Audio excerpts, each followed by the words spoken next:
Hello everyone. मैं हूँ रेणुका और आप सबका स्वागत है मेरे चैनल कुछ भी पर। सबसे पहले तो आप सबका तहे दिल से शुक्रिया मेरे वीडियोस लाइक करने के लिए। आज के मेरे वीडियो का टॉपिक है फ्रिज। फ्रिज जो कि आजकल के टाइम में किचन का एक बहुत ही महत्वपूर्ण अंग हो गया है। तो अब आप कैसे सेलेक्ट करें कि आप कौन सा फ्रिज लें। मार्केट में भी इतने डिजाइन्स के फ्रिज मौजूद हैं कि कंफ्यूज होना तो लाजमी ही है। मैंने अपनी लाइफ में काफ़ी तरह के फ्रिज मैं यूज़ कर चुकी हूँ, तो अपनी जानकारी और अपना एक्सपीरियंस मैं आपके साथ शेयर करूँगी कि शायद अगर आप कोई फ्रिज ज़ीरो इन कर रहे हो तो आपको इसमें कोई मदद मिल सके। देखिए, फ्रिज किस तरह का लें ये मेनली 7-8 पॉइंट्स पर डिपेंड करता है। पहला है your family size, second your preferences, third whether you are working or you're a housewife, fourth आपकी फ्लैट में कितनी स्पेस जो एलोकेट की हुई है फ्रिज की वो कितनी है, फिफ्थ एस्थेटिक्स, सिक्स्थ आपके जो फ्रिज का जो अपर शेल्फ है उसकी हाइट कितनी है, सेवेंथ आफ्टर सेल सर्विसेज और eighth most important that is your budget. ये सब पॉइंट्स की क्या इंपॉर्टेंस है ये मैं अपने फ्रिज का एग्जाम्पल लेकर आप सबको बताना चाहूंगी। ये मेरा 4 डोर हिताची फ्रिज है। इसको मैंने करीब 6 साल पहले लिया था। उस वक्त मैं जॉब करती थी और मेरे फैमिली में उस वक्त 5 लोग थे। मुझे मेरी जो पर्सनल प्रेफरेंस थी वो ये थी कि मुझे जो वेजिटेबल बास्केट है वो मुझे नीचे नहीं चाहिए था क्योंकि बार बार झुक के सब्जी निकालनी पड़े, तो मुझे इसी हाइट पे ये वेजिटेबल बास्केट चाहिए थी। और चूंकि मैं वेजिटेरियन हूँ तो ज़्यादा मुझे फ्रीज़र की इतनी ज़्यादा ज़रूरत नहीं पड़ती। और जैसे कि मैंने बताया कि उस वक्त मैं जॉब करती थी, तो मुझे ये था मेरा एक प्रेफरेंस कि मुझे जो ऊपर जो फ्रिज की जो शेल्फ स्पेस है वो मुझे काफ़ी ज़्यादा चाहिए थी कि अगर मैं बनाकर कुछ रखना भी हो तो मैं इसमें रख सकूँ। मेरे पास फ्रिज रखने के लिए स्पेस भी एडिक्वेट थी। फ्रिज के साइड में यहाँ पर मुझे थोड़ी सी जगह भी मिल जा रही है और एस्थेटिकली भी फ्रिज काफ़ी ठीक ठाक था देखने में। तो मेरे को जो मेरी जो नीड थी वो पूरी हो रही थी, तो मैंने बाकी ज़्यादा कुछ नहीं देखा और तुरंत, जो कि उस वक्त बहुत ज़्यादा ऑप्शंस भी नहीं थी 6 साल पहले, और जिसमें फ्रीज़र नीचे हो और फ्रिज ऊपर हो, तो मैंने ये फ्रिज ऑप्ट कर लिया। वो यूज़ करने के बाद जो इसमें जो थोड़ी कमियां थी तो वो भी मैं आपके साथ शेयर करना चाहूँगी। कि पहली चीज़ तो इसमें ये देखिए कि जो बॉटल का है, जहाँ पर बॉटल रखते हैं वो स्पेस काफ़ी ज़्यादा है। ये शायद उन्होंने 2 लीटर्स वाली कोक वगैरह के लिए दे रखी है, लेकिन जब हम पानी रखते हैं तो ये बॉटल्स पूरी की पूरी ऐसे करके ऐसे ये हिलती हैं। और अगर मैं इन बॉटल्स को नीचे रखती हूँ तो ये यहाँ पर तो ये नीचे पूरी नहीं आती हैं। और निकालने में भी अगर टेढ़ी करके मैं रख भी दूँ बॉटल तो निकालने में बड़ी मुश्किल होती है, क्योंकि ये पोर्शन इन्होंने काफ़ी ज़्यादा दे रखा है, मतलब मेरे हिसाब से, मेरे यूज़ के हिसाब से। दूसरा, जो ऊपर वाला जो शेल्फ है, जैसे नीचे वाले शेल्फ में तो इन्होंने एडजस्टेबल पॉइंट्स दे रखे हैं कि हम इस वाली शेल्फ को हम यहाँ लगा दें या यहाँ लगा दें, लेकिन जो सबसे ऊपर वाली शेल्फ है ये फिक्स्ड है।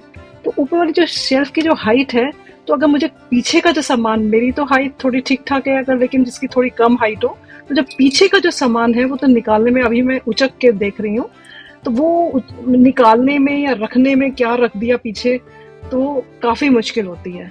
तीसरा इसमें ये है कि जो इस फ्रिज के, जितना बड़ा ये फ्रिज है उसमें फ्रीज़र में जो आइस बॉक्स है, आइस जैसे कि छोटी सी आइस ट्रे दे रखी है, उसमें एट ए टाइम 15-20 छोटी छोटी टुकड़ियां बर्फ की जमती हैं और वो इसमें नीचे निकल के गिर जाती हैं। तो उस फ्रिज के हिसाब से ये आइस ट्रे इसकी काफ़ी कम है। फिर इस तरह के 4 डोर फ्रिजेस में एक ये परेशानी भी होती है कि अगर आपको कोई भी सामान निकालना है जो आपका इधर ऐसे लेफ्ट साइड में रखा हो, तो आपको पूरा फ्रिज खोलना पड़ता है। तो पूरा जो एयर सर्कुलेट होती है, जो गर्म हवा, वो सारा का सारा ये गर्म हवा पूरी काफ़ी वो अंदर जाती है।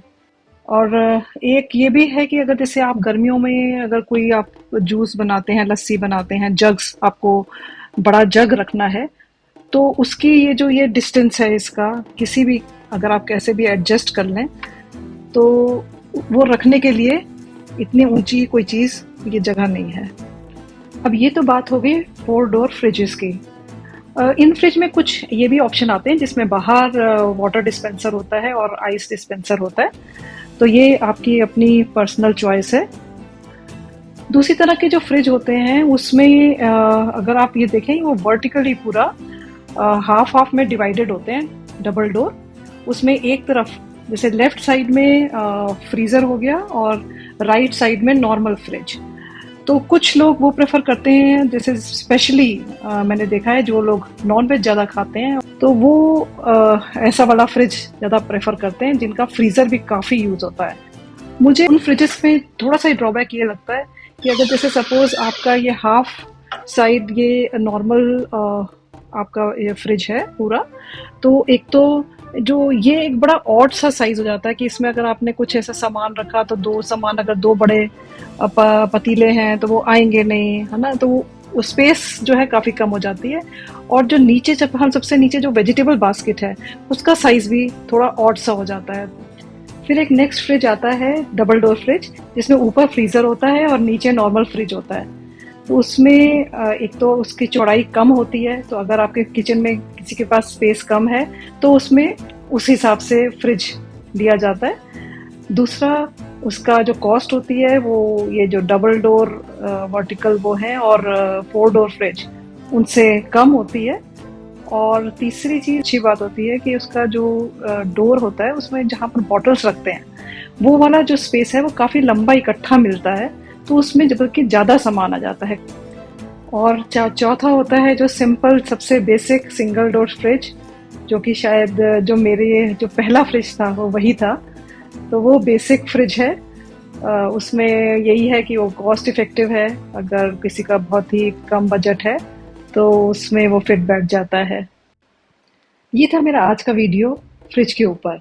आशा करती हूँ कि अगर आप कभी फ्रिज खरीदने की सोच रहे हो तो ये वीडियो शायद आपकी कुछ हेल्प कर पाया हो। इसमें जो सबसे जो एक पॉइंट जो मैंने कभी तक कवर नहीं किया था आफ्टर सेल सर्विस का, तो वो मैं ये बता दूं कि ये भी बहुत ज़रूरी है, क्योंकि अगर आपने ये चूज़ कर लिया कि आपको कितना स्पेस, कितने लीटर का, कैसा आपने चूज़ कर लिया कि कैसा फ्रिज चाहिए, तो कौन सी कंपनी का लेना है, तो इस सबसे ज़्यादा आप जिसकी आफ्टर सेल सर्विसेज अच्छी हों वो लीजिएगा। लेकिन ये कैसे पता चले कि आफ्टर सेल सर्विसेज किसकी अच्छी है? तो इसके लिए मैं एक छोटी सी ट्रिक बताती हूँ कि आपके पास जो भी फ्रिज हो उसकी एक अर्बन क्लैप में और कंप्लेंट बुक कर लें।